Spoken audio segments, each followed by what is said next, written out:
Today we would like to speak about quantification possibilities together with Raman microscope equipped with multi-well plate.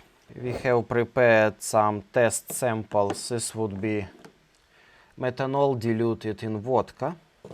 Our Raman microscope allows automated measurements of entire multi-well plate. We can check it by opening the Raman mapping viewer to be sure how our mapping is going on. Yes, here. And this is actually already the first pixel. Nice. Now we completed with the measurement.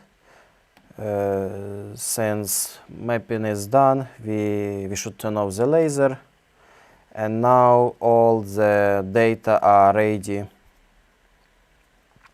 for analysis, for quantification, prediction, and then we can measure some unknown spectrum and determine its concentration. Finally, we can remove back the multi-well plate, unscrew it, unlock. We remove the plate, we can load new data set and continue. This is how you can do automated liquid sample measurements, calibration and quantification, and basically you can decide any multi-well format you want, 48 cell, maybe 96 or so on.